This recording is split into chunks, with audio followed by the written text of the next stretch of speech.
तो चुनावी पारा बढ़ता जा रहा है। चुनावी तपिश के बीच मथुरा पहुंच गए गृह मंत्री अमित शाह और हेमा मालिनी, भाजपा की प्रत्याशी, 2 बार लगातार जीत कर आई हैं। तीसरी बार भाजपा ने उन्हें मौका दिया है।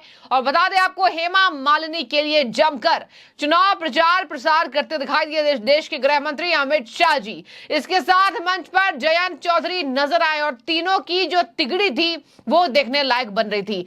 अमित शाह के लिए हेमा मालिनी का बड़ा बयान सुन लीजिए। हेमा मालिनी ने अमित शाह को कहा है कि जो अमित शाह बोलते हैं वो तो करते हैं, लेकिन जो नहीं बोलते हैं वो डेफिनेटली करते हैं। आपने फिल्मों में ये लाइन सुनी होगी, लेकिन ये भाजपा की कद्दावर नेता हेमा मालिनी ने एक बार फिर से अमित शाह के लिए बोलती वो दिखाई दी हैं।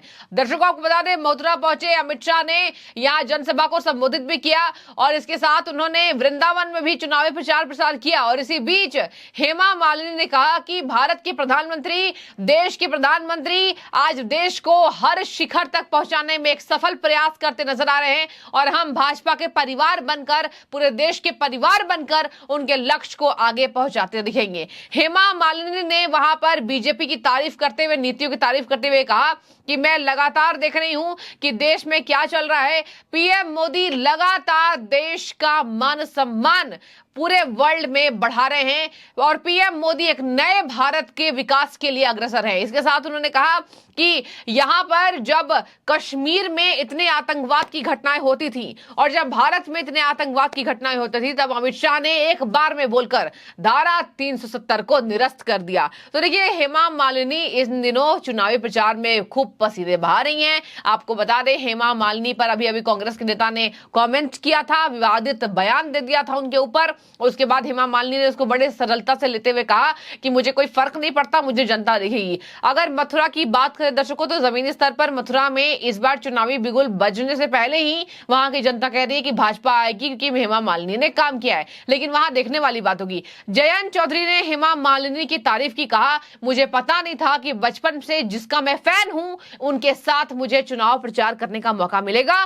पहले मैंने इनके खिलाफ लड़ाई लड़ी, लेकिन आज के बाद से इनके खिलाफ मैं कभी लड़ाई नहीं लड़ूंगा। तो निर्माण भविष्य में पिलर पर रेल मार्ग, मेट्रो जैसा होगा। सांस्कृतिक उत्थान के लिए बहुत वर्ल्ड क्लास का यहाँ पर थिएटर्स बने हैं कलाकारों के लिए, उनका वर्कशॉप और सांस्कृतिक ट्रेनिंग ये सब वहां पर होगा। नॉर्थ ईस्ट रेलवे स्टेशन के रेल के अंतर्गत मथुरा कागजंद रेलवे लाइन का दोहरीकरण का कार्य, नॉर्थ ईस्ट रेलवे में अंतर्गत मथुरा बरेली रेलवे लाइन को अलीगढ़ से जोड़ने का कार्य, यमुना जल का शुद्धिकरण जो एक बहुत बड़ी मुद्दा है, इसे जरूर हम पूरी तरह से इस समस्या का हल करेंगे। इस बार जनपद पे हवाई पट्टी का निर्माण, बालिका शिक्षा उत्थान के लिए गर्ल्स इंटर कॉलेज और डिग्री कॉलेज भी बनाने की मेरी मन में इच्छा है। ये सब इस बार मैं जरूर पूरा करूंगी। मेरे प्यारे ब्रजवासियों, आज जहां मोदी जी दुनिया में भारत का मान बढ़ा रहे हैं, भारत का एक नया निर्माण कर रहे हैं, आज हर जगह पर नए भारत का नया उमंग है, नई ऊर्जा है, नई नेतृत्व है।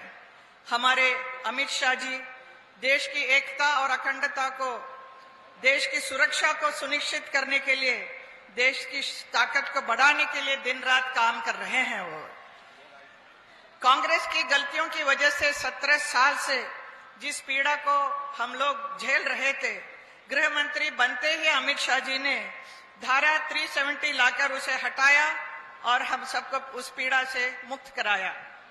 पहले देश में हर रोज आतंकवादी का हम रोज रोज सुन रहे थे कि यहाँ पर ये अटैक हुआ, आतंकवादी की घटनाएं होती रही, उग्रवादी की घटनाएं होती रही, लेकिन जब से अमित शाह जी गृह मंत्री बने वो सब घट गया है, खत्म हो चुका है।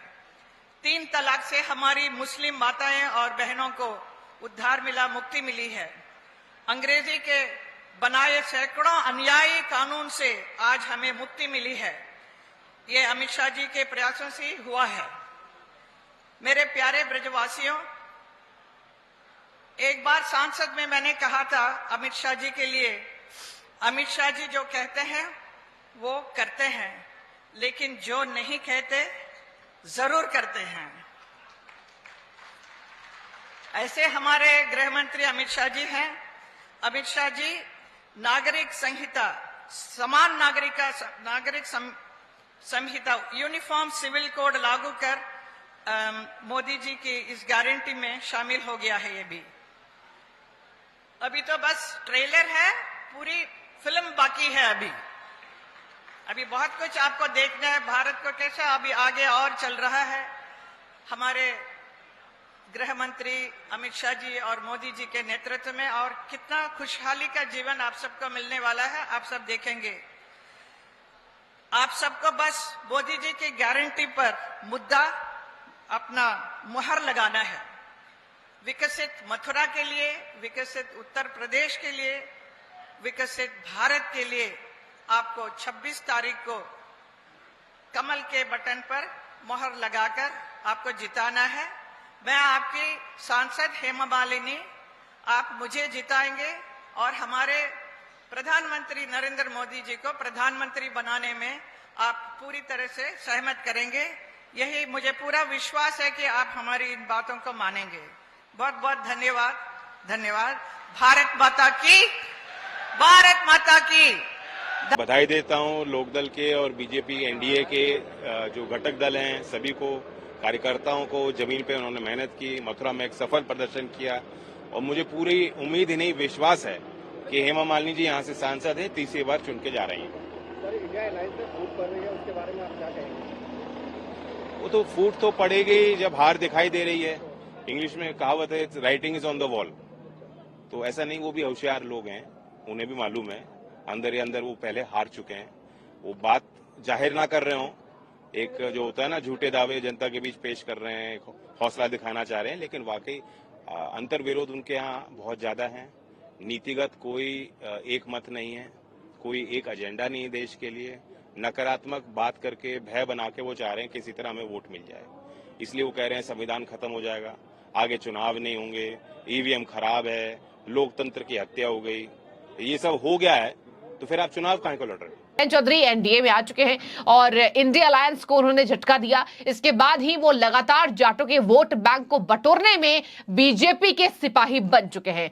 अब आते हैं अमित शाह पर। अमित शाह ने देखिए क्या कहा। अमित शाह ने राहुल गांधी पर जमकर निशाना साधा और राहुल गांधी नहीं, मथुरा में वहां पर उन्होंने कहा, और देखिए अमित शाह ने साफ तौर पर यह कहा कि समाजवादी पार्टी और पूरे अगर कांग्रेस के अलायंस को मिलाकर देख लिया जाए तो 12 लाख करोड़ का घोटाला इन केवल दोनों पार्टियों का है।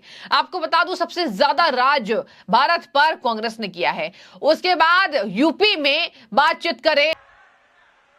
मैं जन्म से, धर्म से वैष्णव हूं। हमारी परंपरा में कहते हैं, व्रज की भूमि पर पैर रख दिया तो सातों जन्म के पापों का नाश हो जाता है। और आज इस व्रज की पावन धरा को भी मैं प्रणाम कर कर मेरी बात की शुरुआत करना चाह रहा हूं। भाइयों और बहनों, आज मैं जब यहां आया हूं तब मैं हेमा जी के समर्थन में भारतीय जनता पार्टी का प्रचार करने आया हूं।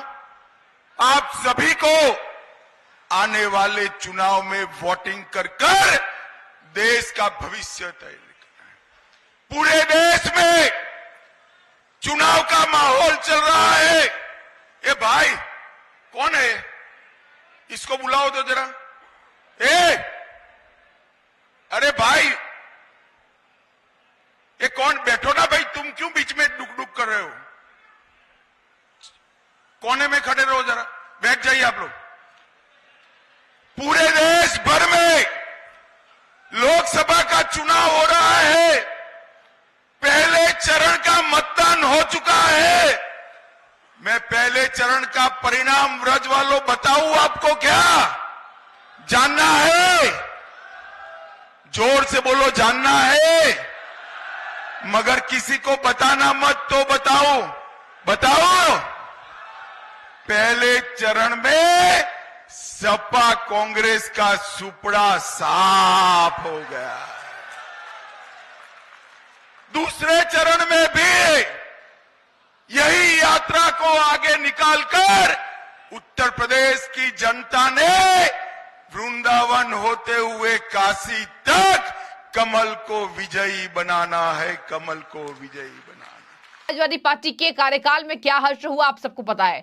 तो अमित शाह ने मथुरा में इसी बात को कहा कि दोनों पार्टियों को मिलाकर देखें तो 12,000 करोड़ से भी ज्यादा का स्कैम्स है। और आपने देखा होगा अभी ईडी सीबीआई लगातार लगी हुई है और अपने घोटालों में इन नेताओं को जो व्यस्त करने में ईडी सीबीआई ने जो लगातार मेहनत किया है, इस पर ईडी सीबीआई घिर भी रही है। अमित शाह ने कहा एक तरफ देश के प्रधानमंत्री हैं जो दिवाली पर भी छुट्टी नहीं लेते हैं और एक तरफ भारत में कांग्रेस की युवराज हैं जो आइलैंड पर जाते हैं अपनी छुट्टियां मनाने के लिए और वहां जमकर मस्ती करते नजर आते हैं। राहुल गांधी सोने की चम्मच लेकर पैदा हुए हैं। अमित शाह ने राहुल गांधी पर ही नहीं पूरे कांग्रेस पर खूब निशाना साधा और कहा कि एक तरफ कांग्रेस की युवराज हैं जो कि अमीर पैदा हुए थे और एक तरफ देश का गरीब बेटा प्रधानमंत्री हैं जिन्होंने कभी भी पर्व त्योहार में भी छुट्टी नहीं ली है। तो आप सब एक बार फिर से क्या बीजेपी को जिताएंगे? आपको बता दें मथुरा की बात हो चाहे पूरे उत्तर प्रदेश की बात हो,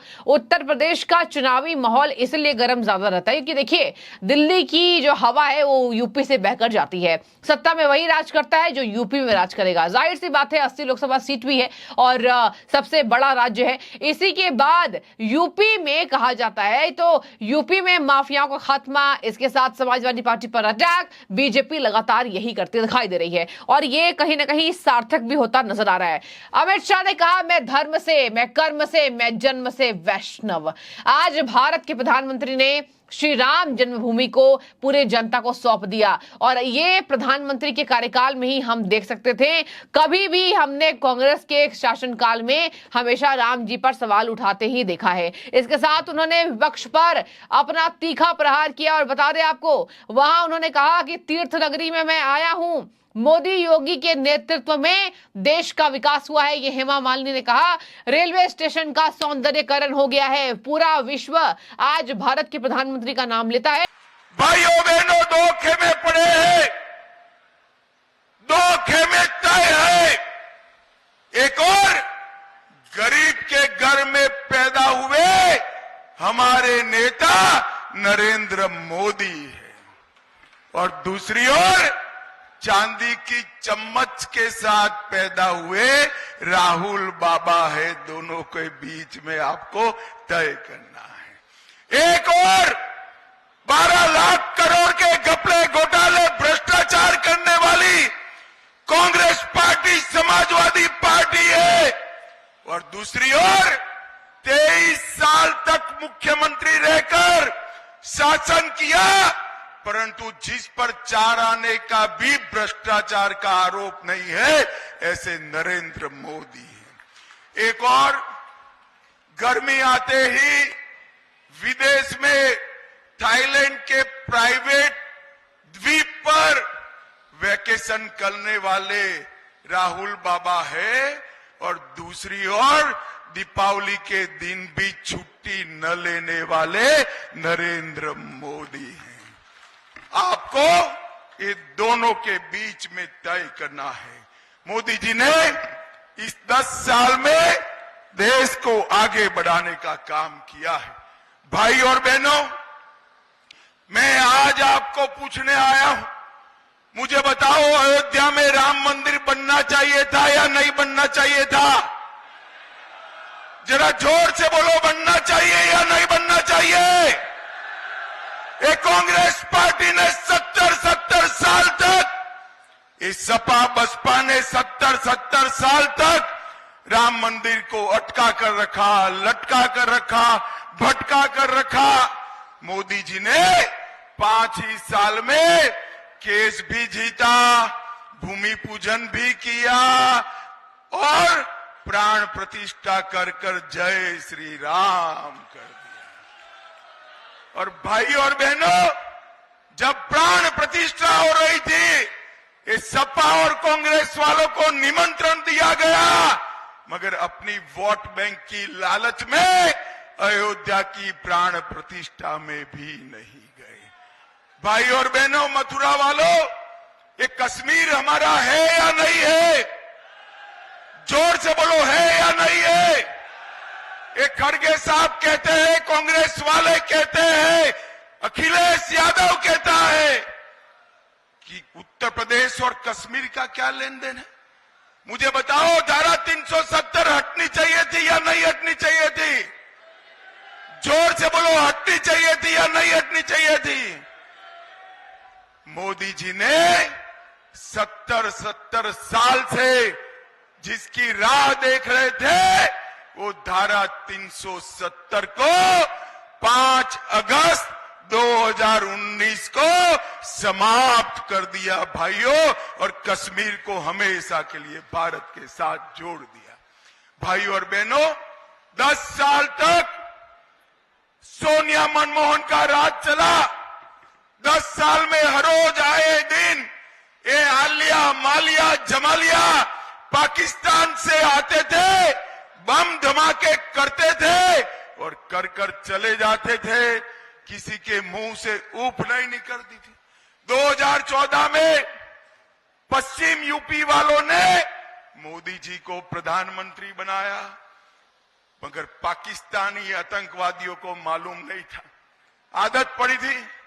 उरी और पुलवामा पर हमला किया, मोदी जी ने 10 ही दिन में पाकिस्तान के घर में घुसकर सर्जिकल स्ट्राइक और एयर स्ट्राइक कर आतंकवादियों का सफाया करने। पहचान, भारत की पहचान विश्व में बढ़ रही है। तो साथ में शाह, हेमा मालिनी और जयंत चौधरी। तो देखिए, मथुरा में जमकर गरजे अमित शाह आए हुए थे। और आपको बता दें, अभी 26 अप्रैल को मथुरा में चुनाव होने वाले, और वहां पर हेमा मालिनी ने कहा, आप सब 26 को किसको वोट दीजिएगा, हाथ उठाकर बताएं। तो वहां पर जन सैलाब उमड़ा था। बीजेपी ने आशंका जताई थी 2 लाख से ज्यादा यहां जनता देखने के लिए, सुनने के लिए बीजेपी के प्रचार को आएगी, और जनता का सैलाब दिखा भी। अब मैं चाहूंगी आपकी राय, क्या आपको लगता है कि हेमा मालिनी जो कह रही हैं, अमित शाह जो करते हैं, वो जो बोलते वो करते हैं, और जो नहीं बोलते वो तो डेफिनेटली करते हैं? क्या ये ऐसा है? जरूर कमेंट के जरिए हमें साझा करें। शुक्रिया।